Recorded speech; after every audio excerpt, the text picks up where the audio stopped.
नमस्कार साथियों, प्रताप क्लासेस के यूट्यूब प्लेटफॉर्म पर आप सभी का हार्दिक स्वागत है। रीट मुख्य परीक्षा के लिए स्पेशल हम बात कर रहे हैं सामाजिक अध्ययन की, भारतीय संविधान।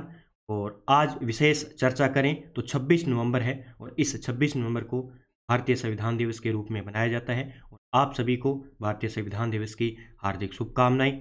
आज के टॉपिक में हम बात करेंगे भारतीय संविधान की उद्देशिका यानी प्रस्तावना की बात करेंगे, जिसमें मैंने संपूर्ण निचोड़ निकालकर टॉप 100 महत्वपूर्ण प्रश्नों की चर्चा करने वाला हूं। क्लास नंबर 3 है। इससे पहले मैंने भारतीय संविधान की निर्माण की प्रक्रिया हमने पढ़ ली और विशेषताएं, क्या क्या हमारे संविधान की विशेषताएं कहाँ से ली गई है उसके बारे में हमने चर्चा करी। आज हम बात करेंगे उद्देशिका यानी प्रस्तावना की बात करेंगे। थोड़ा याद रखना आपको, संविधान का अंगीकरण कब हुआ था? 26 नवंबर 1949 को। संविधान का पूर्ण रूप से लागू होना 26 जनवरी 1950 को। दोनों चीजें याद रखनी है। 26 नवंबर 1949 को संविधान का अंगीकरण किया गया। ठीक है, संविधान को क्या किया गया? अंगीकृत किया गया। शब्द याद रखना है, अंगीकृत। और ये शब्द जो है ये कहाँ दिए गए हैं? 26 नवंबर 1949 को संविधान को अंगीकृत किया गया। ये अपने इस उद्देशिका यानी प्रस्तावना के अंदर दिया गया। ये आपको याद रखना है। आज हम बात करेंगे स्पेशल टॉपिक्स उद्देशिका की। ये है एनसीईआरटी। एनसीईआरटी का पेज है जहाँ पे एग्जाम में प्रश्न पूछे जा सकते हैं। ये है हमारे भारत का संविधान उद्देशिका। इसके बारे में हम पहले पढ़ेंगे, उसके बाद में सारे क्वेश्चन करने वाले। और इसी पेज से लगभग जितने भी क्वेश्चन है वो सारे बन रहे हैं।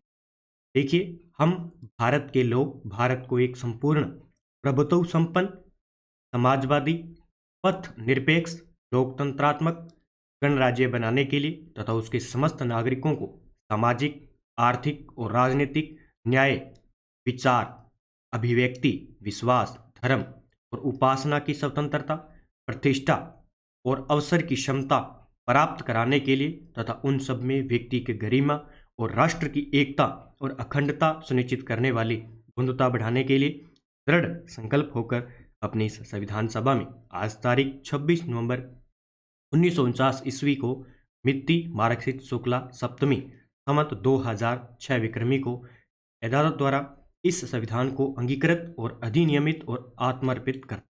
ये है हमारे संविधान उद्देशिका प्रस्तावना। इस उद्देशिका, इस प्रस्तावना के जरिए हमारा पूरा संविधान जो है टिका हुआ है। इस उद्देशिका में हमारे संविधान का पूरा ब्यौरा इस हमारे छोटे से उद्देशिका के अंदर मिलता है कि हमारा भारत का संविधान कैसा है। सबसे पहले शब्द आता है हम भारत के लोग।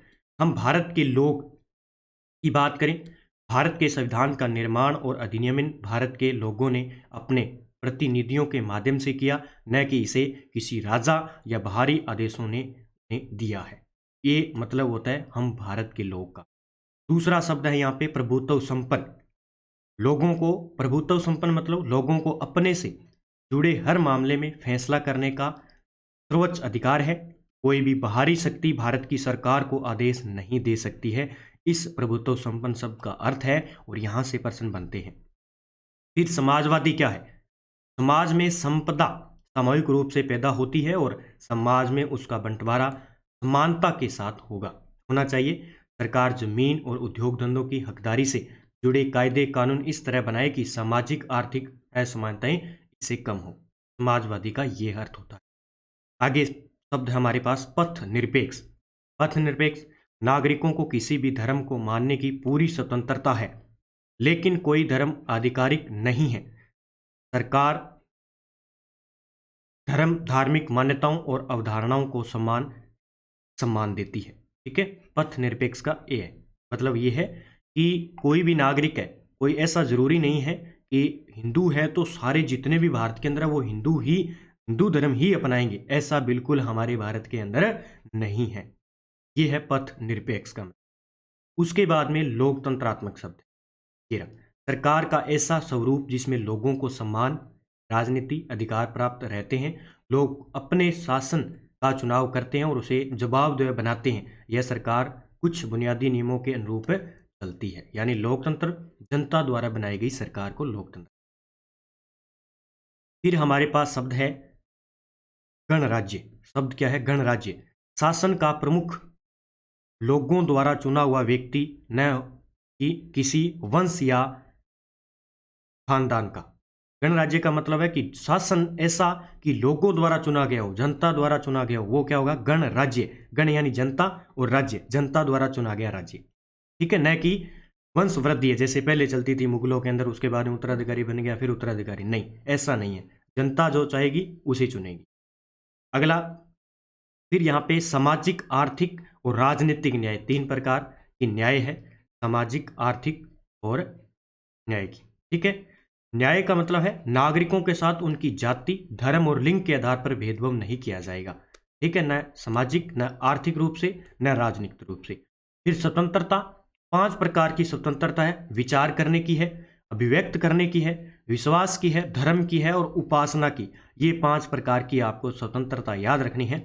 जिसमें सबसे पहले हम बात करें, विचार है, ठीक है, हमें विचार, किसी भी मुद्दे पर हम विचार कर सकते हैं, ठीक है। अभिव्यक्ति, अभिव्यक्त कर सकते हैं किसी भी चीज को लेकर। विश्वास, धर्म और उपासना। फिर उसके बाद में प्रतिष्ठा और अवसर की क्षमता है, समता भी है 2 प्रकार की, प्रतिष्ठा की है और अवसर की है प्राप्त करने के लिए, तथा उन सब व्यक्तियों में गरिमा और राष्ट्र की एकता और अखंडता सुनिश्चित करने वाली बंधुता को बढ़ाने के लिए। बंधुता, क्षमता का मतलब क्या है? कानून के समक्ष सभी लोग समान हैं, पहले से चली आ रही सामाजिक असमानताओं को समाप्त होना होगा, सरकार हर नागरिक को समान अवसर उपलब्ध कराने की व्यवस्था है। ये पॉइंट सारे के सारे इंपॉर्टेंट हैं, एक एक लाइन से एक एक पर्सन बनता है। बंधुता, हम सभी ऐसे आचरण करें कि जैसे हम एक परिवार के सदस्य हों, कोई भी नागरिक किसी दूसरे नागरिक को अपने से कम ना समझे। ये है हमारा बंधुता यानी भाईचारा, ये हमारे संविधान के अंदर है। स्वतंत्रता, नागरिक कैसे सोचें, किस तरह से अपने विचारों को अभिव्यक्त करें और अपने विचारों पर किस तरह से अमल करें, इस पर कोई अनुचित पाबंदी नहीं है। ये हमारी इतनी भारतीय संविधान की उद्देशिका है, जहाँ से प्रश्न बनते ही बनते हैं और प्रत्येक टॉपिक से एक प्रश्न कैसे भी बनेगा, हम इनकी चर्चा करने वाले हैं। यहाँ पे स्पष्ट लिखा है कि समाजवादी और पथनिरपेक्ष शब्दों को 42वें संविधान संशोधन 1976 द्वारा संविधान की उद्देशिका में जोड़ा गया। बाकी हम चर्चा करें। इसी के साथ प्रताप क्लासेस पर आपको REET mains 3rd grade level 2 SST की सामाजिक अध्ययन की online topic wise test series मिल जाएगी, जो कि आपके एग्जाम के लिए महत्वपूर्ण है। आपके पास लगभग अभी 50 दिन बाकी हैं और 50 इसमें टेस्ट है, अच्छी तरीके से जल्दी जल्दी से निकाल लीजिए। सारे टेस्ट मैंने बिल्कुल एनसीईआरटी समेत अपलोड कर दिए हैं, मात्र 50 रुपए। सबसे पहला प्रश्न आज का, उद्देश्य प्रस्ताव संविधान सभा में किसके द्वारा प्रस्तुत किया गया? हम शुरुआत से लेकर 0 से लेकर अंत तक चलेंगे ताकि हमें जो पढ़ा हुआ है वो अच्छे तरीके से समझ में आ जाए। तो उद्देश्य प्रस्ताव संविधान सभा में किसके द्वारा प्रस्तुत किया गया? डॉक्टर राजेंद्र प्रसाद, डॉक्टर भीमराव अंबेडकर, पंडित जवाहरलाल नेहरू, सरदार वल्लभ भाई पटेल। तो इसका स्पष्ट जवाब हो जाएगा पंडित जवाहरलाल नेहरू जी के द्वारा उद्देश्य प्रस्ताव संविधान सभा में सबसे पहले प्रस्तुत किया गया। देखिए 13 दिसंबर 1946 को जवाहरलाल नेहरू ने संविधान सभा के समक्ष उद्देश्य प्रस्ताव रखा, जो 22 जनवरी 1947 को क्या हुआ? पारित हुआ। यही उद्देश्य प्रस्ताव पारित होने के बाद उद्देशिका यानी प्रस्तावना बना, अतः जवाहरलाल नेहरू को प्रस्तावना का जनक के रूप में जाना जाता है। एक प्रश्न ये बन गया, एक प्रश्न ये बन गया। कब किया गया? 13 दिसंबर 1946 को। पहली बैठक हुई थी 9 दिसंबर को और दूसरी बैठक हुई 13 दिसंबर, ये याद रखना, ठीक है। 22 जनवरी को 1947 को इसको पारित किया गया और पंडित जवाहरलाल नेहरू जी हैं, उन्हें प्रस्तावना का जनक के रूप में जाना जाता है। ये बेसिक प्रश्न है जो आपको याद रखना है। भारतीय संविधान की प्रस्तावना में समाजवादी और धर्मनिरपेक्ष शब्द किस संशोधन द्वारा जोड़े गए? तो इसका जवाब यहाँ पे जो जस्ट मैंने पीछे बताया था उसे लिखा हुआ था, 42वां संविधान संशोधन। देखो एक पेज से पहला प्रश्न ये बन चुका है, ठीक है। 42वां संविधान संशोधन, अब देखते हैं क्या है। प्रस्तावना में एक बार संशोधन हुआ है। एक बात तो ये याद रखनी है, प्रश्न पूछा जाता है कि प्रस्तावना में कितनी बार संशोधन हो चुका है? एक बार संशोधन हुआ है। वो कब हुआ है? 42वां संविधान संशोधन 1976 के द्वारा 3 शब्द जोड़े गए, समाजवादी जो यहाँ पे स्पष्ट लिखा हुआ है, दूसरा पथ निरपेक्ष, तीसरा अखंडता। ये शब्द यहाँ पे 3 शब्द जोड़े हुए हैं, ठीक है, अखंडता। तो इस पथ निरपेक्ष को ही क्या कहते हैं? धर्म निरपेक्ष कहते हैं। ये कंफ्यूज हो जाते हैं कई बार, पथ निरपेक्ष या धर्म निरपेक्ष, ठीक है। और ये 3 शब्द जोड़े गए 42वें संविधान संशोधन 1976 के द्वारा, एक बार ही संशोधन हो चुका है। निम्नलिखित में से कौन सा शब्द भारतीय संविधान की प्रस्तावना में मूल रूप से नहीं है? समाजवादी है, लोकतांत्रिक है, गणराज्य है और संप्रभु। इसमें बताइए कौन सा शब्द इसमें शामिल नहीं है प्रस्तावना के अंदर। अब ये प्रश्न किस प्रकार से, इसने पूछा मूल रूप से जब मूल प्रस्तावना बने, जैसे हमारी मूल भाषा कौन सी, संस्कृत, ठीक है, वैसे ही जब मूल संविधान के अंदर प्रस्तावना बनी उस टाइम ये समाजवादी शब्द नहीं था। ये प्रश्न इस प्रकार से है, लोकतांत्रिक था, गणराज्य था, संप्रभुत्व था, लेकिन समाजवादी को कब जोड़ा गया, 42वां संविधान संशोधन 1976 के द्वारा ये शब्द जोड़ा गया था। ये पॉइंट इस प्रकार का प्रश्न है, इसने पूछा मूल रूप से नहीं था, ठीक है। निम्नलिखित में से कौन सा शब्द भारत के संविधान की प्रस्तावना में नहीं पाया जाता है, ऐसे ही प्रश्न आएंगे लेकिन लैंग्वेज चेंज होगी, अलग अलग, आपको बस इसका रट्टा मारना है पूरा का पूरा। बंधुता, स्वतंत्रता, संघ, गणराज्य। अब देख लीजिए आपके सामने है, आप जवाब दे सकते हो, यहीं से प्रश्न बार बार बनाए जाते हैं। बंधुता शब्द है, स्वतंत्रता 5 प्रकार की दी हुई है, गणराज्य भी है, लेकिन संघ शब्द का उल्लेख इसमें नहीं किया गया है। इसका संघ शब्द का उल्लेख इस हमें उद्देशिका में नहीं मिलता। अगला प्रश्न क्या बनता है, भारतीय संविधान का अनुच्छेद 1 भारत को किस रूप में वर्णित करता है, भारत को किस रूप में वर्णित करता है, तो ये होगा भारत क्या होगा, एक राज्यों का संघ होगा, ये लिखा हुआ है। ये बैरेक्ट है संविधान का, यहाँ पे देखिए संघ और उसका क्षेत्र, भाग फर्स्ट में ये लिखा हुआ है संघ और उसका क्षेत्र। संघ का नाम और राज्य क्षेत्र भारत और इंडिया राज्यों का संघ होगा, ठीक है, संघ का नाम भारत और इंडिया राज्यों का संघ होगा। राज्य और उनके राज्य क्षेत्र में होंगे जो पहली अनुसूची में विनिर्दिष्ट है। भारत के राज्य क्षेत्र में राज्य के राज्य क्षेत्र पहली अनुसूची में विनिर्दिष्ट संघ राज्य क्षेत्र और ऐसे अन्य राज्य क्षेत्र को अर्जित किए जाएंगे, ठीक है। तो ये सारे क्या होंगे, इसमें शामिल होंगे। तो हम बात कर रहे थे जो भाग 1 है इसमें अनुच्छेद 1 से 4 तक है, 1 से 4 तक है, ये याद रखना है, ठीक है। अनुच्छेद 1 से 4 तक संघ तथा उसका राज्य क्षेत्र, यानी भारत राज्यों का एक संघ होगा। तो पहले में क्या दिया हुआ है, पहले में दिया हुआ है कि भारत का नाम क्या हो गया, इंडिया, दैट इज भारत, यानी भारत और इंडिया राज्यों का संघ होगा, ठीक है। उसके बाद में भारत राज्यों का संघ है लेकिन यह राज्यों का संघ नहीं है, भारत राज्यों का संघ है लेकिन यह राज्यों का संघ नहीं है, ठीक है। उसके बाद में इसमें एक तो होगा कि भारत के राज्य क्षेत्र में शामिल किए गए हैं जो कौन कौन से हैं, जैसे राज्यों का राज्य क्षेत्र, फिर पहली अनुसूची में वर्णित संघ राज्य क्षेत्र, दूसरा ऐसे अन्य क्षेत्र जो अधिकृत किए गए हैं, ठीक है, ये होगा। फिर अनुच्छेद 2 नए राज्यों का प्रवेश व स्थापना किसमें अभी 2 में है, ये याद रखना है। जैसे सिक्किम संघ के साथ संयुक्त किया गया जाना संविधान के 36वां संशोधन अधिनियम 1975 की धारा 5 के द्वारा ये लोप किया गया था, यानी 26 अप्रैल 1975 को सिक्किम भारत का 22वां राज्य बना था 36वें संविधान संशोधन के तहत। ये इस प्रकार लिखा हुआ, थोड़ी इसकी लैंग्वेज थोड़ी सी हार्ड है, ठीक है। और तीसरे के अंदर है नए राज्यों का निर्माण और वर्तमान राज्यों के क्षेत्रों, सीमाओं और नामों में परिवर्तन, ठीक है। ये किस में दिया हुआ है, अनुच्छेद 3 में दिया हुआ है, यानी संसद की शक्ति है। इसमें हम बात करें तो इसमें जैसे सीमा बढ़ा सकती है, सीमा घटा सकती है, सीमा बदल सकती है, राज्य का क्षेत्र बदल सकती है, नाम बदल सकती है, राज्यों का बंटवारा नया राज्य बना सकती है, 2 या अधिक राज्यों का विलय भी कर सकती है। ये इसमें दिए हुए अनुच्छेद 1 से 4, ठीक है। तो ये होगा राज्यों का संघ। प्रस्तावना में अब तक कितने संशोधन हो चुके हैं, प्रस्तावना में अभी हमने चर्चा की, आप इसका जवाब दे सकते हैं। तो प्रस्तावना में अभी तक कितने हुए हैं, एक ही बार संशोधन हुआ है, 42वां संविधान संशोधन 1976 के द्वारा, जिसमें 3 शब्द जोड़े गए थे। क्या संसद भारतीय संविधान की प्रस्तावना में संशोधन कर सकती है, बताइए, क्या प्रस्तावना उद्देशिका में संशोधन कर सकती है, किया भी गया और कर भी सकती है। पहला तो ऑप्शन सही है, कर सकती है। संसद उद्देशिका को परिवर्तित नहीं कर सकती, उस भाग को संशोधित नहीं किया जा सकता जो मूल ढांचे से संबंधित है। इसमें 1 व 3 2 कथन सही होंगे। क्या होंगे, एक तो संसद उद्देशिका को परिवर्तित नहीं कर सकती है, ठीक है, परिवर्तित नहीं कर सकती है, संशोधित कर सकती है। इसमें उस भाग को संशोधित नहीं किया जा सकता जो मूल ढांचे से संबंधित है, यानी शुरुआत से जो मूल ढांचा है संविधान का उसमें भी संशोधित नहीं किया जा सकता है। इसमें 1 और 3 हो जाएगा। संपूर्ण प्रभुत्व संपन्न का अर्थ क्या है यहाँ पे? अब देखो, जो मैंने आपको शुरुआत में बताया था वो सभी शब्द आएंगे आगे, इसी प्रकार के प्रश्न पूछे गए हैं। तो भारत अंतरिम और बाह्य मामलों में क्या है? स्वतंत्र है। ठीक है, प्रभुत्व संपन्न का मतलब ये है। निम्नलिखित में से कौन सा शब्द भारत के संविधान की उद्देशिका में नहीं है? समाजवादी, पथ निरपेक्ष, प्रभुत्व संपन्न, लोक कल्याण। इसका जवाब दे सकते हो अच्छी तरीके से। तो लोक कल्याण शब्द इसमें नहीं है, समाजवादी है, पथ निरपेक्ष और प्रभुत्व संपन्न शब्द उद्देशिका में शामिल है।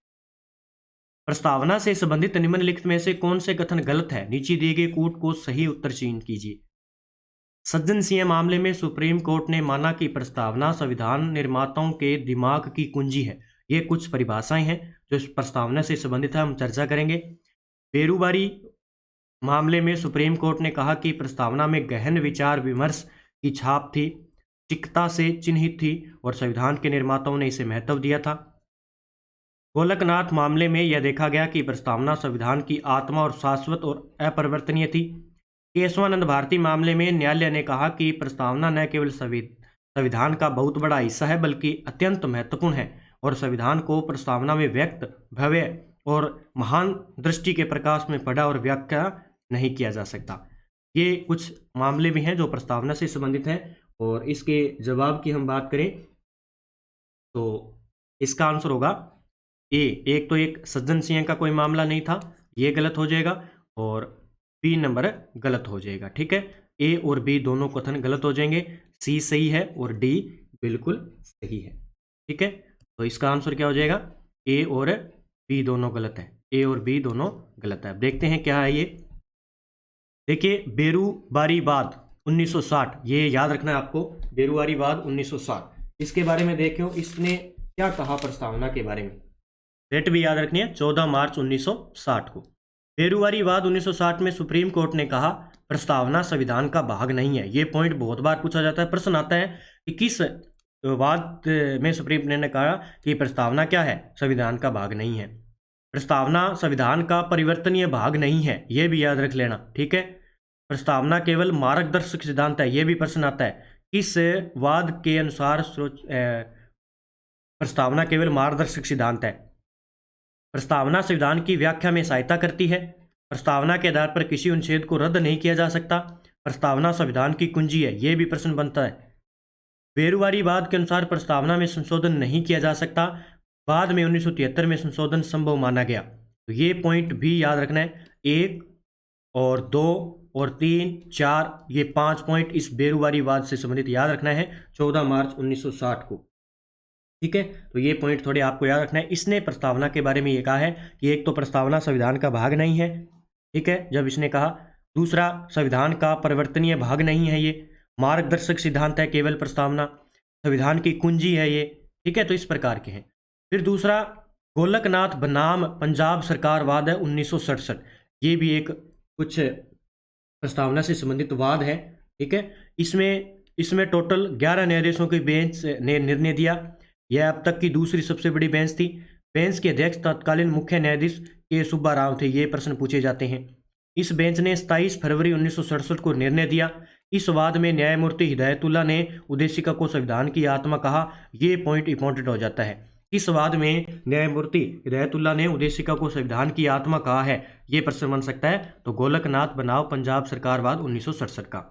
फिर आता है हमारे पास केशवानंद भारती बनाम केरल सरकार वाद 1973। ये बहुत बार परीक्षा में पूछा जाता है और ये आता ही आता है। इसमें टोटल जो न्यायाधीश थे वो 13 न्यायाधीशों की बेंच ने निर्णय दिया। यह अब तक की सबसे बड़ी पीठ थी। इस बेंच की अध्यक्षता तत्कालीन मुख्य न्यायाधीश SM सीकरी ने की थी। ये मुख्य न्यायाधीश भी याद रखने हैं और इसमें भी आपको याद रखना है। निर्णय दिया इसने 24 अप्रैल 1973 को, डेट याद रखनी है। इसे आधारभूत मूलभूत ढांचे का वाद भी कहा जाता है। वाद में पक्ष के रूप में केरल सरकार थी। अब इसमें देखिए प्रस्तावना के संदर्भ में निर्णय क्या थे। इसने कहा कि प्रस्तावना संविधान का भाग है। अब इसने क्या कहा, बेरुबारीवाद ने इसने कहा प्रस्तावना संविधान का भाग नहीं है, बल्कि केशवानंद भारती बनाम ने कहा कि प्रस्तावना संविधान का भाग है।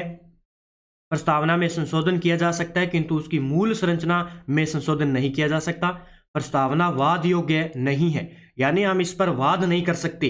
भी ऐसा है वैसा है वो है, वाद किसी प्रकार का वाद नहीं होगा, अर्थात इसे कानूनी शक्ति प्राप्त नहीं है। प्रस्तावना संविधान में वर्णित आदर्शों और उसकी आत्मा को जानने का महत्वपूर्ण स्रोत है। ये पॉइंट आपको अच्छी तरीके से याद रखना है, जो इंपॉर्टेंट मैंने आपको बताया है। ज़्यादातर एग्जाम में ये तीनों ही आते हैं और तीनों के विशेषता याद रखनी है, ठीक है। और मुख्य न्यायाधीश इनके याद रखने हैं कौन थे और कब ये वाद पूछा जाता है। 1960 में बेरुवारी वाद, 1967 में गोलकनाथ बनाम पंजाब सरकार वाद, केशवानंद भारती केरलवाड़ा 1973। ये तीनों अच्छे तरीके से याद रखने हैं। भारत के संविधान की प्रस्तावना में शब्द समाजवादी और धर्मनिरपेक्ष किस संशोधन द्वारा जोड़े गए थे? किस संशोधन द्वारा जोड़े गए थे? ये 42वां संविधान संशोधन। अब इस प्रकार अलग प्रश्न है ये, समाजवादी और इसने दो ही दे दिया धर्मनिरपेक्ष शब्द। भारतीय संविधान की प्रस्तावना में किस वाक्यांश से शुरू होता है? आपको अच्छी तरीके से मैंने शुरू से बताया था। हम क्या हो जाएगा? हम भारत के लोग से स्टार्ट होता है, हम भारत के लोग से स्टार्ट होता है। निम्नलिखित में से किस वाद में यह कहा गया कि प्रस्तावना भारतीय संविधान का अंग नहीं है? अभी मैंने जस्ट बताया है, बेरुवाड़ी वाद, मुंबई वाद, मिनर्वा मिल्स वाद, गोलकनाथ वाद, ठीक है। और ये जो एसआर मुंबई वाद है, ये कब हुआ था? 1994। इसकी भी डेट आपको याद रखनी है, बाकी मैंने बता दी। बेरुवाड़ी वाद 1960 आ जाएगा। फिर मिनर्वा मिल्स वाद ये कब था? ठीक है। उसके बाद में गोलकनाथ तो दोनों याद रखनी है, ये 1967 में हो जाएगा, 1967 में। इसका आंसर क्या हो जाएगा? भारतीय संविधान है प्रस्तावना का अंग नहीं है, तो इसमें 1 नंबर आंसर हो जाएगा। क्या हो जाएगा? बेरुवारी वाद 1960, 14 मार्च 1960 इसने कहा कि प्रस्तावना संविधान का भाग नहीं है, ठीक है। अगला प्रश्न देखिए, निम्नलिखित में से कौन सा मौलिक अधिकार नागरिकों एवं गैर नागरिकों को दोनों के लिए उपलब्ध है? कौन सा मौलिक अधिकार? वैसे हम अलग से बात करेंगे, स्पेशल मौलिक अधिकार से संबंधित स्पेशल टॉपिक है, मौलिक अधिकार और मौलिक कर्तव्यों से संबंधित लगभग 5 से 6 टॉपिक है, उनकी अच्छी तरीके से चर्चा कर देंगे। लगभग मुझे लगता है कि यहाँ से प्रश्न आ जाएंगे, मैंने पूरा निचोड़ निकाल दिया। अनुच्छेद 16 कहता है कि सार्वजनिक रोजगार के अवसर की समानता का अधिकार है। अनुच्छेद 29 में उल्लेखित सांस्कृतिक और शैक्षिक अधिकार है। अनुच्छेद 14 के अंतर्गत विधि के समक्ष समानता का अधिकार है। अनुच्छेद 19 के अंतर्गत प्रत्याभूत स्वतंत्रता का अधिकार है। इसके आंसर की बात करें तो इसके अंदर उत्तर हो जाएगा, इसने पूछा है कि नागरिकों और गैर नागरिकों दोनों के लिए उपलब्ध है, तो वो अनुच्छेद 14 है, यानी विधि के समक्ष समानता का अधिकार है, अनुच्छेद 14 के अंदर है। हम चर्चा करेंगे बाद में कौन से विदेशों के लिए है, कौन से भारतीयों के लिए है, कौन से किसके लिए है, सब। निम्नलिखित में से कौन सा कथन सही नहीं है? प्रस्तावना को संसद द्वारा केवल एक वस्तुनिष्ठ प्रस्ताव द्वारा संशोधित किया जा सकता है। प्रस्तावना संविधान का हिस्सा है और मूल संरचना के अलावा संशोधित नहीं किया जा सकता। बिल्कुल सही है। प्रस्तावना संविधान का हिस्सा नहीं है और इसमें संशोधन नहीं किया जा सकता। प्रस्तावना संविधान का हिस्सा है और इसमें अनुच्छेद 368 के तहत बिना किसी प्रतिबंध के संशोधित किया जा सकता है। तो इसमें इसने पूछा है सही कथन क्या है, तो ये एक कथन सही हो जाएगा, बाकी सब गलत है। बाकी सब है प्रस्तावना संविधान का हिस्सा है, बिल्कुल है, लेकिन इसके मूल संरचना में कोई संशोधित नहीं किया जा सकता। ये भी गलत है, ये भी गलत है और ये भी गलत है, ठीक है। संविधान की अधिनियमित के समय निम्नलिखित में से कौन सा आदर्श प्रस्तावना में शामिल नहीं किया गया था? कौन सा आदर्श प्रस्तावना में शामिल नहीं किया गया था? तो इसका जवाब भी यही हो जाएगा, समाजवादी। स्वतंत्रता था, न्याय था, समता था। संविधान की उद्देशिका के संबंध में विभिन्न विद्वानों के मत के संबंध में असत्य कथन बताना है। अब कुछ मत हैं जो एग्जाम की दृष्टि से पूछे जाते हैं, जैसे राजनीतिक कुंडली किसने कहा था? के एम मुंशी ने, बिल्कुल सही है। संविधान की कुंजी किसने कहा था प्रस्तावना को? ये भी पूछा जाता है। और आगे है कि संविधान की आत्मा किसने कहा और संविधान का सार, ठीक है। तो इसमें जो गलत हो जाएगा वो हो जाएगा 3 नंबर। अब हम चर्चा करते हैं कि किस व्यक्ति ने कौन सा कथन कहा। प्रस्तावना संविधान निर्माताओं के विचारों को जानने की कुंजी है। अर्नेस्ट बाकर का यह शब्द है। संविधान क्या है? विचारों को जानने की कुंजी है। ऐसे प्रश्न आएंगे बिल्कुल। प्रस्तावना संविधान का सबसे बड़ा सम्मानित भाग है, ठाकुर दास भार्गव का कहना है। संविधान का परिचय पत्र है प्रस्तावना। N Palkhivala, N A Palkhivala ने कहा प्रस्तावना संविधान का परिचय पत्र है। प्रस्तावना हमारे दीर्घकालीन यानी लंबे समय से सपनों का विचार है। अल्लादी कृष्ण स्वामी अय्यर जो प्रारूप समिति के सदस्य थे। प्रस्तावना संविधान की राजनीतिक कुंडली है, ये के.एम. मुंशी जी के द्वारा कहा गया था, ये भी याद रखना आपको। संविधान यदि शरीर है तो प्रस्तावना उसकी आत्मा है। सुभाष कश्यप का ये कहना है कि संविधान यदि शरीर है तो प्रस्तावना उसकी आत्मा है। संविधान यदि इमारत है तो प्रस्तावना उसकी नींव है। ये किसने कहा? यही सुभाष कश्यप जी का कथन है। प्रस्तावना को संविधान की आत्मा किसने कहा? न्यायमूर्ति हिदायतुल्लाह और ठाकुरदास भार्गव जी के द्वारा ये कहा गया कि संविधान प्रस्तावना की आत्मा है। संविधान की आत्मा प्रस्तावना है।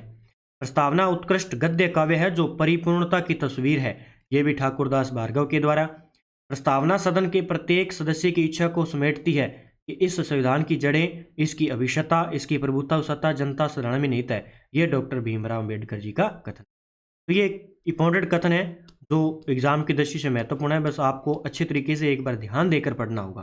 किसने राजनीतिक कुंडली कहा, किसने आत्मा कहा, किसने परिचय पत्र कहा, किसने सम्मानित भाग कहा, किसने कहा कि संविधान यदि शरीर है तो प्रस्तावना उसकी आत्मा है, सुभाष कश्यप के द्वारा। तो इस प्रकार थोड़ा सा याद करना है। संविधान की उद्देशिका की कौन सी विशेषता निर्वाचित राष्ट्रपति द्वारा प्रकट होती है? राष्ट्रपति द्वारा प्रकट होती है तो गणतंत्र, गणतंत्र है जो राष्ट्रपति निर्वाचित द्वारा प्रकट होती है। भारत के संविधान में उद्देशिका का विचार लिया गया है। भारत के संविधान में उद्देशिका का विचार कहाँ से लिया गया है? तो इसका आंसर हो जाएगा यूएसए के संविधान से ये विचार लिया गया है। प्रस्तावना में वर्णित स्वतंत्रता, समानता और बंधुत्व शब्द किस देश से लिए गए हैं? ये फ्रांसीसी क्रांति से लिए गए। याद रख लेना भाई, ऐसे प्रश्न आएंगे। स्वतंत्रता है, समानता है, बंधुत्व है, ये शब्द अपने फ्रांसीसी देश से लिए गए हैं। संविधान की प्रस्तावना के शब्दों का सही अनुक्रम है। एक प्रश्न पक्का ऐसा आएगा और ये अगर रट्टाफिकेशन है तो आप अच्छे तरीके से कर पाओगे। अब देखिए, इसमें संपूर्ण प्रभुत्व पहला है, फिर समाजवादी, दूसरा पथ निरपेक्ष, पथ निरपेक्ष की जगह आपको धर्मनिरपेक्ष मिलेगा, फिर लोकतांत्रिक की जगह आपको प्रजातांत्रिक मिल सकता है, उसके बाद में लास्ट में आपका गणतंत्र गणराज्य ही आएगा। ठीक है, गणतंत्र हो जाए या गणराज्य। इसका जवाब देखिए, इसमें संपूर्ण प्रभुत्व संपन्न, समाजवादी, धर्मनिरपेक्ष या पथ निरपेक्ष, उसके बाद में प्रजातांत्रिक यानी लोकतांत्रिक, उसके बाद में गणतंत्र। ये जवाब हमारा अच्छे तरीके से सही। ठीक है, तो ऐसा बस प्रश्न आएगा, आपको अच्छे तरीके से याद रखना। भारत के संविधान की उद्देशिका की कौन सी विशेषता निर्वाचित राष्ट्रपति द्वारा रेखांकित की जाती है? तो ये दोबारा प्रश्न आ चुके हैं कुछ, तो ये इसका आंसर हो जाएगा गणराज्य। ठीक है, क्या हो जाएगा? गणराज्य। भारत के संविधान की प्रस्तावना में कौन सी विशेषता नहीं है? ये रीट 2022 लेवल 2 के सामाजिक अध्ययन एसएसटी के अंदर ये प्रश्न आया, देखो शिफ्ट 5 के अंदर। तो इसमें पथ निरपेक्षता है, राजनीतिक और प्रतिष्ठा की समानता है, और राजनीतिक न्याय, संघीय शासन। इसमें कौन सा आंसर हो जाएगा? संघीय शासन के बारे में प्रस्तावना के अंदर कोई उल्लेख नहीं। भारत के संविधान की उद्देशिका में वर्णित शब्दों का सही अनुक्रम बताएं। रीट 2022 लेवल 2 सामाजिक अध्ययन शिफ्ट 3 में पूछा गया है। अब इसमें भी देखो, वो अलग था, शुरुआत के शब्द पूछे थे, लेकिन अब इसने पूछे इनमें से बताइए कि इनका क्रम क्या है प्रस्तावना में। सबसे पहला यहाँ पे देखिए, सामाजिक, आर्थिक, राजनीतिक, न्याय। सबसे पहला शब्द न्याय, दूसरा स्वतंत्रता, तीसरा क्षमता, और चौथा कौन सा हो जाएगा? बंधुता। कौन सा शब्द हो जाएगा? बंधुता। ठीक है, तो ये आपको याद रखना है, ये रहा यहाँ पे बंधुता बढ़ाने के ये शब्द है 1 2 3 4, और इनका क्रम देख लो, 1 2 फिर 3 फिर 4। न्याय, स्वतंत्रता, क्षमता और बंधुता।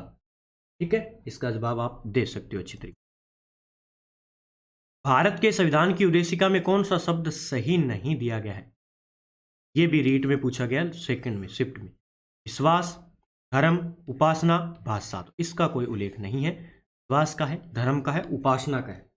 ठीक है, तो इसका जवाब क्या हो जाएगा? अपना ठीक है, भाषा का इसमें कोई उल्लेख नहीं। अगला प्रश्न देखिए, भारतीय संविधान की प्रस्तावना में संशोधन किस वर्ष में हुआ? तो ये 1976 हो जाएगा। ये रीट 2015 लेवल 2 यानी प्री के अंदर पूछे गए हैं ये प्रश्न। 1976 इसका आंसर हो जाएगा। निम्नलिखित में से कौन सा शब्द भारत के संविधान की उद्देशिका में नहीं है? भारत के संविधान की उद्देशिका में नहीं है तो लोक कल्याण, ये दोबारा प्रश्न आ चुका है। लोक कल्याणकारी राज्य का उद्देश्य क्या है? तो इसका उद्देश्य है अधिकतम संख्या का अधिकतम कल्याण सुनिश्चित करना। अधिकतम संख्या का अधिकतम कल्याण सुनिश्चित करना भी। संविधान में हमारे राष्ट्र का उल्लेख किस नाम या नामों से किया गया है संविधान के अंदर? तो भारत तथा इंडिया, ये हमने अनुच्छेद में भी पढ़ा था और प्रस्तावना में। ठीक है, तो 1 नंबर आंसर। भारतीय संविधान की प्रस्तावना में निम्नलिखित में से निम्न में से किस स्वतंत्रता का वर्णन नहीं है? अब देखो ऐसे प्रश्न बनाए जा रहे हैं। विचार की स्वतंत्रता है, बिल्कुल है। विचार प्रकट करने की स्वतंत्रता है, विश्वास की स्वतंत्रता है, बिल्कुल है, और आर्थिक स्वतंत्रता है। इसमें बताइए, इसमें आर्थिक स्वतंत्रता का उल्लेख नहीं है। विचार यानी अभिव्यक्त करने की स्वतंत्रता है, विचार करने की स्वतंत्रता है, विचार किया और उसको अभिव्यक्त करने की स्वतंत्रता है, विश्वास की स्वतंत्रता है। सी, इसका डी नंबर आंसर हो जाएगा। ये आर्थिक स्वतंत्रता का उल्लेख इसमें बिल्कुल नहीं मिलता है, लेकिन आर्थिक न्याय का उल्लेख मिलता है, ये याद रखना है। ठीक है, भारतीय संविधान की प्रस्तावना के सिलसिले में निम्नलिखित में कौन सा क्रम सही है? अब इसमें बताना है। वही सेम प्रश्न है, लेकिन ये अलग अलग एग्जाम से पूछे गए हैं और कैसे पूछे गए हैं वो थोड़ा सा आपको पता चल जाए ताकि आप कन्फ्यूज ना हो। इसमें देखिए अलग अलग शब्द है, सार्वभौम दे दिया यहाँ पे, वहाँ पे आपने पढ़ा संपूर्ण प्रभुत्व संपन्न। आप सोचेंगे ये तो है ही नहीं इसमें। ये थोड़े शब्दों की लैंग्वेज चेंज है जो आपको थोड़ी कन्फ्यूज करेगी। तो सबसे पहले वहीं से स्टार्ट हो जाओ। हमारे प्रभुत्व संपन्न, संपूर्ण प्रभुत्व संपन्न, इसे क्या कहेंगे हम? सार्वभौम सत्ता संपन्न कहेंगे। उसके बाद में शब्द है हमारे पास समाजवाद। उसके बाद में यहाँ पे पथ निरपेक्ष की जगह इसने धर्मनिरपेक्ष दे दिया। उसके बाद में देखो लोकतांत्रिक की जगह क्या दिया इसने? जनवादी। उसके बाद में गणतंत्र। अब देखो कन्फ्यूज करने वाली बात है, आपने तो ये पढ़ा है कि हम भारत के लोग भारत को एक संपूर्ण प्रभुत्व संपन्न समाजवादी पथ निरपेक्ष लोकतांत्रिक गणराज्य बनाने के लिए तथा उसके समस्त नागरिकों को इस प्रकार पूरी पड़ती है। यहाँ पे देखो सार्वभौम सत्ता संपन्न, यानी प्रभुत्व संपन्न सब सेम हो गया, सार्व सभी के लिए समान सत्ता संपन्न है। समाजवादी के लिए समाजवादी सेम आ गया। फिर धर्मनिरपेक्ष यानी पथ निरपेक्ष या लोकतांत्रिक शब्द जनवादी दे दिया और गणतंत्र, तो डी नंबर आंसर हो जाए। भारत में लौकिक सार्वभौमिकता है क्योंकि संविधान की प्रस्तावना प्रारंभ होती है, हम भारत के लोक शब्दों से प्रारंभ होती है भी। भारत एक गणतंत्र है, इसका अर्थ क्या है? इस जो गणतंत्र है इस शब्द का अर्थ क्या है यहाँ पे? यानी भारत में वंशानुगत शासन नहीं है, इसका ये कथन है। ठीक है, यानी जनता द्वारा चुना जाता है शासन। भारत के संविधान की प्रस्तावना में उल्लेखित हम भारत के लोग से क्या तात्पर्य है? ये रीट 2017 में पूछा गया था। लगभग ये प्रश्न आपके रिपीट हो जाएंगे मेंस के अंदर। तो प्रभुत्व संपन्न भारत के लोगों में निहित है, प्रभुत्वता भारत के लोगों में निहित है। ठीक है, ये बी नंबर आंसर हो जाएगा। भारतीय संविधान के किस भाग या भागों में आर्थिक न्याय को संविधान का लक्ष्य घोषित किया गया है?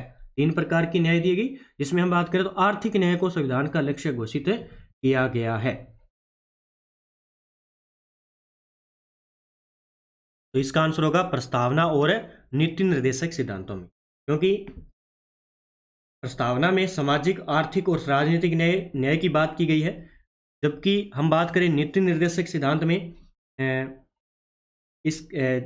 ऐसे नियम और दिशा निर्देश प्रदान किए गए हैं। ऐसे ही नियम और दिशा निर्देश प्रदान किए गए हैं जो लोगों के लिए सामाजिक आर्थिक न्याय सुनिश्चित करके कल्याणकारी राज्य की स्थापना करना है, ये नीति निर्देशक सिद्धांत। तो इसलिए संविधान का लक्ष्य घोषित किया गया प्रस्तावना और नीति निर्देशक सिद्धांत आर्थिक न्याय की। भारतीय संविधान के किस भाग में स्पष्ट रूप से घोषणा की गई है कि भारत एक धर्मनिरपेक्ष राज्य है? भारत एक धर्मनिरपेक्ष राज्य है, इसमें भारत संविधान की प्रस्तावना में ये कहा गया। भारतीय संविधान की आत्मा किसे कहा जाता है? तो किसमें हो जाएगा? प्रस्तावना को। भारतीय संविधान की आत्मा प्रस्तावना को कहा जाता है। भारतीय संविधान की प्रस्तावना के अनुसार भारत के शासन की सर्वोच्च सत्ता किस में निहित है? बड़ा गजब का प्रश्न है ये। इसमें है भी जनता के अंदर है, ठीक है, जनता के अंदर सर्वोच्च सत्ता है, ये प्रस्तावना का। भारत को एक गणराज्य मुख्य रूप से माना जाता है क्योंकि, क्यों माना जाता है गणराज्य? क्योंकि राज्याध्यक्ष का क्या होता है, चुनाव होता है, ठीक है। तो 3 नंबर आंसर हो जाएगा। भारत की संप्रभुता, एकता और अखंडता को अक्षुण्ण बनाए रखने तथा उसकी रक्षा करने का प्रावधान किया गया है। इसमें किया गया है, तो सही सी बात है। टॉपिक की बात करें तो प्रस्तावना इसका आंसर हो जाएगा। ये थोड़े प्रश्न है जो लैंग्वेज थोड़ी हार्ड करके बनाए जाते हैं। भारतीय संविधान की प्रस्तावना में जिन आदर्शों और उद्देश्यों की रूपरेखा दी गई है उनकी आगे व्याख्या की गई है, उनकी आगे व्याख्या की गई है। इसमें की गई है मूल अधिकार, राज्य के नीति निर्देशक सिद्धांतों व मूल कर्तव्यों में जिन संविधान की प्रस्तावना के अंदर आदर्शों और उद्देश्यों की रूपरेखा बनाई गई है वो कहाँ मिलता है हमें, मूल अधिकार में मिलते हैं, नीति निर्देशक तत्वों में मिलते हैं और मूल कर्तव्य में मिलते हैं, जिसकी हम अगले वीडियो में चर्चा करने वाले हैं। निम्नलिखित में से किस तिथि को भारतीय संविधान लागू किया गया था? भारतीय संविधान लागू किया गया 26 जनवरी 1950 को, ठीक है, ये डेट आपको याद रखनी है। और अंगीकृत किया गया था 26 नवंबर 1949 को, दोनों में कंफ्यूज होता है। किस वर्ष भारत एक प्रभुत्व संपन्न प्रजातांत्रिक गणराज्य बना था? किस वर्ष बना था? 1950, ठीक है, 3 नंबर आंसर हो जाएगा। प्रस्तावना वह प्रावधान है जो सभी वयस्क नागरिकों को मतदान का अधिकार प्रदान करता है, क्या कहलाता है वो? उसे क्या कहेंगे हम? उसे कहेंगे हम प्रजातंत्र। क्या कहलाएंगे? उसे कहते हैं प्रजातंत्र। गणतंत्र होता है, गणतंत्र होता है जहां राज्य पर अध्यक्ष और वंशानुगत रूप से न हो, ठीक है, जहां राज्य जहां पर अध्यक्ष वंशानुगत न हो, यानी जैसे बेटा, जैसे उत्तराधिकारी वाला सिस्टम ना हो।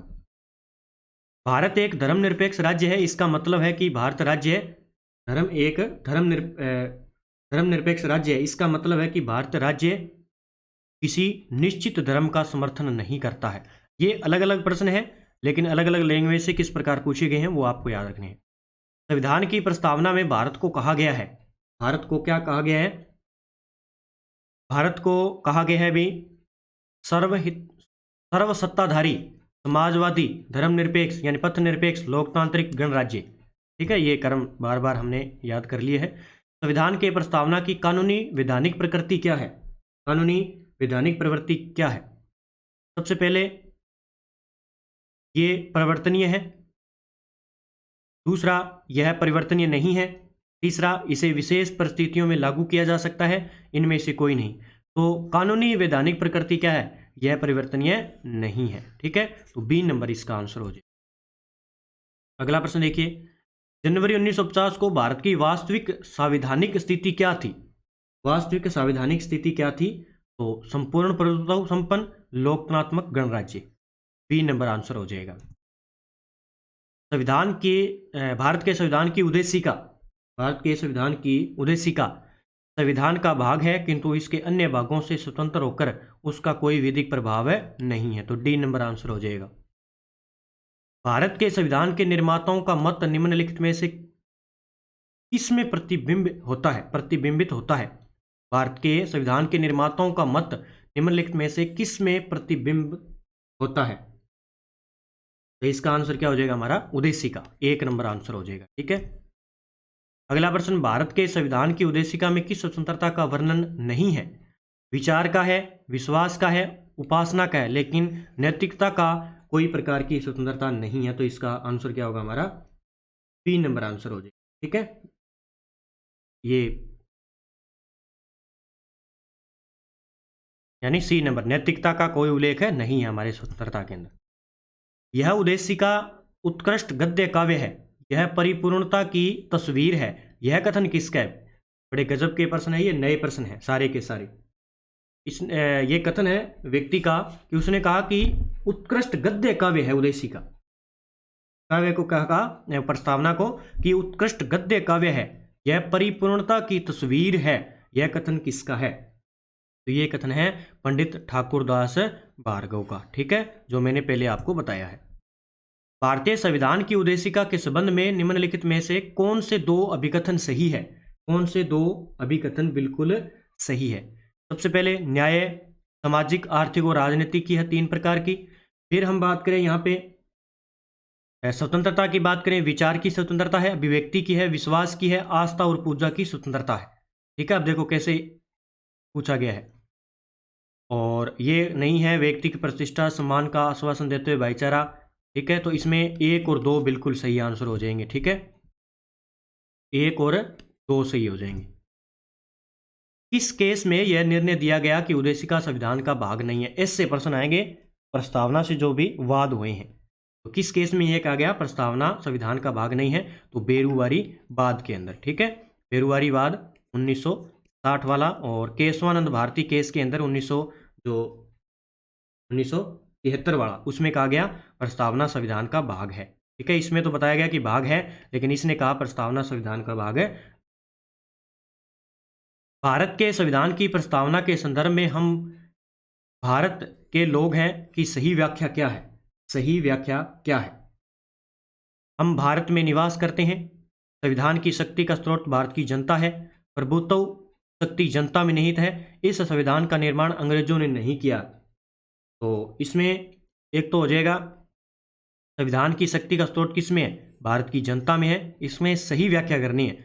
और प्रभुत्व शक्ति जनता में निहित है। और 4 नंबर इसमें हो जाएगा कि इस संविधान का निर्माण अंग्रेजों ने नहीं किया है। ठीक है, इसमें सही व्याख्या की बात करें तो आंसर क्या हो जाएगा? 2, 3 और 4 हो जाएगा। भारत एक लोकतंत्रात्मक गणराज्य है क्योंकि राष्ट्रपति एक लोकप्रिय निर्वाचन मंडल द्वारा चुना जाता है इसके अंदर। ठीक है, तो सी नंबर आंसर हो जाएगा। भारत के संविधान के उद्देश्यों में से एक के रूप में आर्थिक न्याय का किसमें उपबंध किया गया है? तो ये उद्देशिका और राज्य निर्देशक द्वारा आ गया प्रश्न।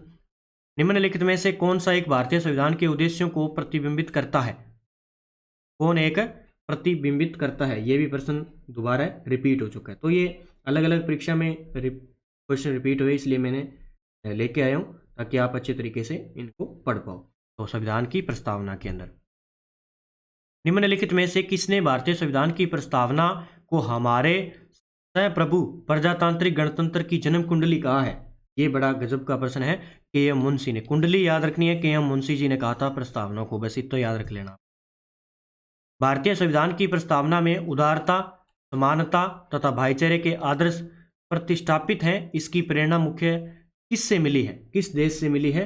तो ये मिली है फ्रांसीसी क्रांति से। ठीक है, तो सी नंबर आंसर हो जाएगा। ये अलग अलग पूछे गए, किस प्रकार से पूछे गए हैं। केशवानंद भारती केस में सर्वोच्च न्यायालय ने व्यवस्था दी थी। तो ये हमने पहले बात कर चुके हैं इससे संबंधित। तो इसमें दिया था प्रस्तावना संविधान का अभिन्न अंग है, ये सर्वोच्च न्यायालय ने कहा था।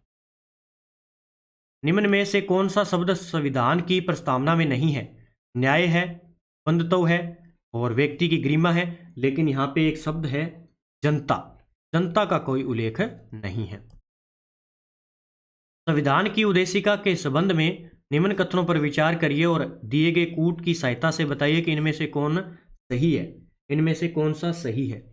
इसमें पंडित नेहरू द्वारा प्रस्तुत ऑब्जेक्टिव प्रस्ताव अंत गोता उद्देशिका में बना, बिल्कुल सही है। इनके द्वारा पारित किया उद्देश्य प्रस्ताव रखा गया। इसकी प्रकृति न्याय योग्य नहीं है और इसका संशोधन नहीं किया जा सकता। संविधान के विशिष्ट प्रावधानों को यह रद्द नहीं कर सकता है। तो इसमें आंसर होगा अपना 1, 2 और 4। ठीक है, ये गलत हो जाएगा। इसमें संशोधन किया जा सकता है। ठीक है, तो ये 3 नंबर, यानी इसका आंसर होगा 1, 2 और 4 हो जाएगा। 1, 2 और 4 यानी बी नंबर आंसर हो जाएगा। इसे भारतीय संविधान की प्रस्तावना में सम्मिलित नहीं किया गया है? सामाजिक, आर्थिक, राजनीतिक को सम्मिलित किया गया है। पुरुष, स्त्री, बच्चों की शिक्षा, विचार, अभिव्यक्ति, विश्वास, उपासना की स्वतंत्रता है। प्रत्येक को प्रतिष्ठा और अवसर की समानता, ये भी है, लेकिन ये इसमें शामिल नहीं है। बस ये ऐसे प्रश्न बनेंगे, लेकिन आपको थोड़ा सा कन्फ्यूज नहीं होना है, कैसे भी प्रश्न बनाए जा सकते हैं। भारतीय संविधान की प्रस्तावना के प्रारंभिक शब्द वी द पीपुल कहाँ से लिया गया है? वी द पीपुल, हम भारत के लोग। तो यूएनओ के चार्टर से ये शब्द लिए गए हैं अंग्रेजी के। ठीक है, यह कथन किसका है? प्रस्तावना सदन के प्रत्येक सदस्य की इच्छा को समेटती है कि इस संविधान की जड़ें, इसकी अभिषता, इसकी प्रभुसत्ता जन साधारण में निहित है। ये कथन किसका है? ये कथन है अपने डॉक्टर भीमराव अंबेडकर जी का कथन है। बड़ा अच्छा कथन है कि ये जनता के जन साधारण में निहित है ये, ठीक है। जो भी इसकी अभिषता है और जितनी भी प्रभुसत्ता है। भारत के संविधान का आमुख सभी नागरिकों को सुनिश्चित करता है। भातृत्व जो राष्ट्रीय एकता और अखंडता को आश्वस्त कर सके, निम्नलिखित में से खाली स्थान पर भरा जा सकता है। कौन सा शब्द? भातृत्व जो व्यक्ति की गरिमा, व्यक्ति की गरिमा, राष्ट्रीय एकता और अखंडता को आश्वस्त कर सकते हैं। इसने कहा कि प्रस्तावना संविधान निर्माताओं के विचारों को जानने की कुंजी है।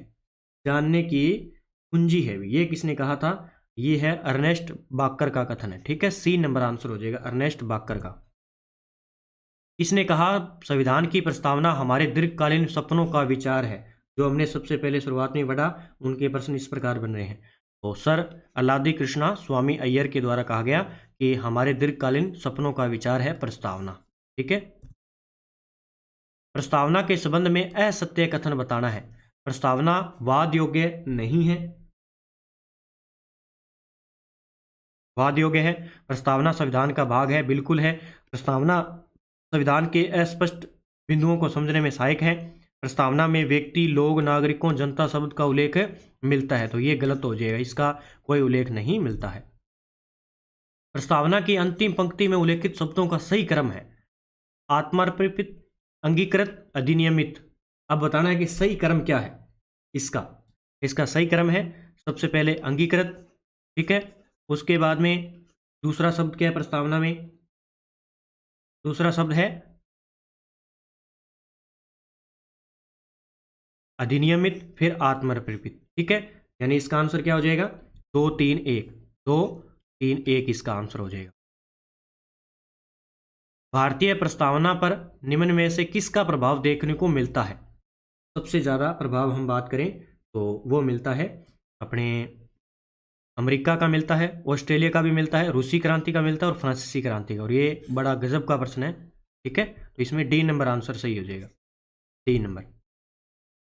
निम्न में से किस राजनीतिक शास्त्री ने संविधान की प्रस्तावना लिखने वालों को राजनीतिक बुद्धिजीवी कहकर सम्मान दिया है? राजनीतिक बुद्धिजीवी कहकर सम्मान दिया है। ये बड़े गजब के प्रश्न है भी। तो अर्नेस्ट बारकर ने ये कथन कहा है कि जिन्होंने भी ये संविधान की प्रस्तावना लिखी है उनको मैं राजनीतिक बुद्धिजीवी कहकर सम्मानित करूंगा। पथ निरपेक्षता को किस वाद में आधारभूत ढांचा घोषित किया गया? पथ निरपेक्ष यानी धर्मनिरपेक्ष। कौन सा ऐसा वाद था जिसमें आधारभूत ढांचा घोषित किया गया था? वो था SR बोम्बईवाद, ठीक है, बोम्बईवाद। ए नंबर आंसर हो जाएगा, SR बोम्बईवाद। इसका जो निर्णय आया था वो 11 मार्च 1994 को इसमें निर्णय लिया गया था। इस वाद में प्रस्तावना में उल्लेखित पथ निरपेक्षता को आधारभूत ढांचा ये घोषित किया गया था। और ये बड़ा गजब का प्रश्न है, आ भी सकता है। प्रस्तावना को संविधान का परिचय पत्र किसने कहा? परिचय पत्र किसने कहा? HC मुखर्जी, ठीक है, ये याद रखना है आपको। प्रस्तावना संविधान का सबसे सम्मानित भाग है, यह कथन किसका है? सबसे सम्मानित भाग है, ये कथन किसका है भी? सबसे सम्मानित भाग है, ये कथन है ठाकुरदास भार्गव का। बाकी मैंने आपको बता दिया है। किस मामले को सर्वोच्च न्यायालय ने प्रस्तावना संविधान की मूल संरचना के रूप में घोषित किया है? वो हो जाएगा केशवानंद भारती बनाम केरल राज्य 1973 वाला, ठीक है। ये आपको अच्छी तरीके से याद रखना है, इसमें मूल संरचना के रूप में घोषित किया और ये प्रश्न आता ही आता है। उसके बाद में आपको प्रस्तावना को अच्छी तरीके से बताता हूँ। उल्लेखित हम बात करें पूरी चर्चा, तो राज्य के स्वरूप के शब्द है इसमें संप्रभुता, समाजवादी, पथ निरपेक्ष, लोकतंत्र और गणराज्य। अब इनके अलग अलग किस प्रकार से आपको शब्द डिफेंड करके दिए जा सकते हैं एग्जाम में, तो आपको थोड़ा सा पढ़ना पड़ेगा। उद्देश्य के शब्द न्याय है, स्वतंत्रता है, क्षमता है और बंधुता। ये क्या है? उद्देश्य है भारत के संविधान की प्रस्तावना का, संविधान का। राष्ट्रीय एकता के शब्द है गरिमा, एकता, अखंडता और बंधुता। अंतिम क्रियाएं जो अंगीकृत, फिर उसके बाद में अधिनियमित और आत्मर्पित। अब इसमें हम बात करें उद्देश्य में न्याय। न्याय 3 प्रकार की है, सामाजिक न्याय, आर्थिक न्याय और राजनीतिक न्याय, ठीक है, यहाँ पे राजनीतिक न्याय। स्वतंत्रता की बात करें, 5 प्रकार की स्वतंत्रता दी गई है। विचार करने की है, अभिव्यक्ति की है, विश्वास की है, निष्ठा की है और उपासना की है। फिर हम बात करें समता, 2 प्रकार की समता है, अवसर, सभी को समान अवसर की, और स्थिति की समता है। फिर है बंधुता, बंधुता एक प्रकार की है, व्यक्ति की गरिमा और राष्ट्र की एकता अखंडता सुनिश्चित करना ही हमारे राष्ट्र का उद्देश्य है। ये चीजें थोड़ी सी आपको याद रखनी है प्रस्तावना के अंदर, यहीं से प्रश्न बनने हो। आज के टॉप 100 क्वेश्चन आपको किस प्रकार लगे, और मुझे लगता है कि प्रस्तावना के लगभग क्वेश्चन इससे बाहर नहीं जाएंगे अगर आप ये इतने क्वेश्चन पढ़ लेते हो। लगभग मैं कह रहा हूँ कि पॉलिटिकल के जितने भी मैं क्वेश्चन दे रहा हूँ आप अच्छे तरीके से पढ़कर चले जाइए, आपको वहाँ पे हूबहू प्रश्न देखने को मिलेंगे। ठीक है, इसी प्रकार डेली क्लास लेते रहिए और टेस्ट सीरीज जरूर ज्वाइन कीजिए। टेस्ट सीरीज ज्वाइन करोगे तो आप अच्छे तरीके से इन क्वेश्चनों को कर पाओगे और अच्छे तरीके से हैंडल कर पाओगे किस प्रकार के, क्योंकि टेस्ट के माध्यम से आपका बार बार अभ्यास होता है और अभ्यास से पता चलता है कि हम कहाँ गलती कर रहे हैं, जल्दबाजी कर रहे हैं, प्रश्न को पढ़ने की जल्दबाजी कर रहे हैं, तो वो पता लग जाता है। ठीक है, तो कल हम अगले टॉपिक्स की बात करेंगे। इसी के साथ हमारे प्रताप क्लासेस ऐप पर आपको स्कूल व्याख्याता की टेस्ट सीरीज मिल जाएगी, करंट अफेयर्स की, राष्ट्रीय अंतर्राष्ट्रीय वार्षिक मिल जाएगी, सीईटी के जो साथी नए विद्यार्थी हैं जैसे 12वीं कर की है या ग्रेजुएट लेवल की है तो उनके लिए करंट है 10 से 12 प्रश्न आएंगे। राजस्थान पुलिस एसआई की बहुत बड़ा मौका है, जो साथी लंबे समय से तैयारी कर रहे हैं करंट जरूर पढ़ें। पिछली बार ही हमारे लगभग सारे प्रश्न आए थे और अब की बार भी आएंगे। दिल्ली पुलिस के साथियों के लिए और रीट मेंस एसएसटी के विद्यार्थियों के लिए और राजस्थान के ओल्ड क्वेश्चन भी आपको मिल जाएंगे। तो अच्छी तरीके से अध्ययन करें, तैयारी करें, और जो साथी एसएसटी की लेवल की तैयारी कर रहे हैं इस टेस्ट को अच्छे तरीके से पढ़ें। इनमें से आपको 60 प्रश्नों में हूबहू प्रश्न देखने को मिलेंगे। ठीक है, जिन साथी ने कर लिया टेस्ट मात्र 50 रुपए के अंदर। सभी साथी वीडियो को लाइक करें, शेयर करें। कल हम अगले अच्छे से टॉपिक की बात करेंगे जो पॉलिटिकल हमारे सिलेबस के अंदर है, वही ही हम चर्चा करेंगे, एक्स्ट्रा कोई चर्चा नहीं करने वाले हैं। ठीक है, जय हिंद, जय भारत दोस्तों।